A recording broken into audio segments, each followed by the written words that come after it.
जहाँ भी भगवान श्री राम का कथा या भजन होता है वहाँ किसी न किसी रूप में हनुमान जी अवश्य आते हैं। ऐसा इसलिए क्योंकि हनुमान जी भगवान श्री राम के परम प्रिय और महान भक्त हैं। लेकिन प्रश्न ये है कि हनुमान जी इस कलयुग में अपनी दिव्य शक्तियों का प्रयोग क्यों नहीं करते, और क्या इस कलयुग के अंत से पहले भगवान कल्कि से हनुमान जी का मिलन हो पाएगा? तो हनुमान जी के इस स्वरूप को जानने के लिए इस वीडियो के अंत तक हमारे साथ जुड़े रहें। इन प्रश्नों के जवाब से पहले हमें हनुमान जी के उन शक्तियों के बारे में जानना जरूरी है जिसके वे स्वामी हैं। तो सर्वप्रथम शक्ति है गरिमा।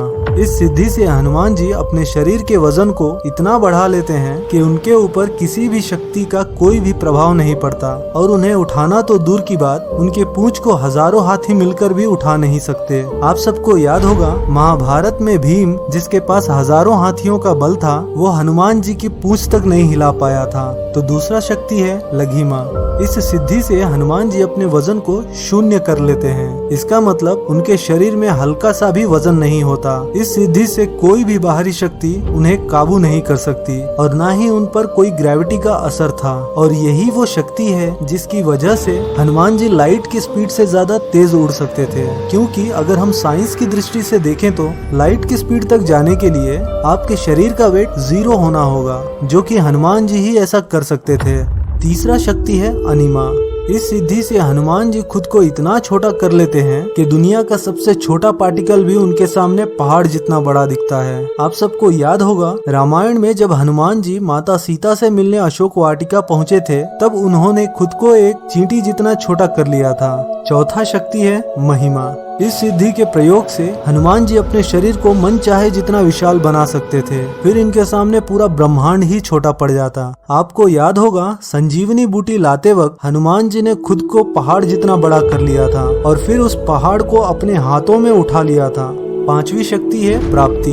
अगर ये सिद्धि किसी के पास हो तो वो मन चाहे चीज को पा सकता है और कोई भी उसे रोक नहीं सकता। हनुमान जी के पास भी ये सिद्धि थी और उन्हें मन चाहे चीज को पाने से कोई नहीं रोक सकता था। जैसे कि बचपन में उन्होंने सूरज को फल समझकर निगल लिया था, लेकिन समय रहते इंद्रदेव के वज्र प्रहार से सूर्य देव को सृष्टि के कल्याण के लिए छोड़ दिया।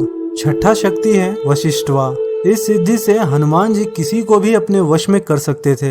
ऐसा कहा जाता है कि ये सिद्धि रावण के पास भी थी, और इसी सिद्धि से नवग्रहों को छल से अपने वश में कर लिया था। और हनुमान जी ने रावण की इसी शक्ति का प्रभाव खत्म करके सभी नवग्रहों को उसकी शक्ति से मुक्त कर दिया था। सातवां शक्ति है ईशित्वा। ईशित्व सिद्धि को इष्ट सिद्धि और ऐश्वर्य सिद्धि भी कहा जाता है। ये सिद्धि जिन देवताओं के पास होती है उन्हें ईश्वर समान स्वरूप प्राप्त होता है, और इसीलिए हनुमान जी अपने किसी भी भक्त के कष्ट को हर लेते हैं। लेकिन हनुमान जी क्यों इन शक्तियों को इस कलयुग में प्रयोग नहीं करते?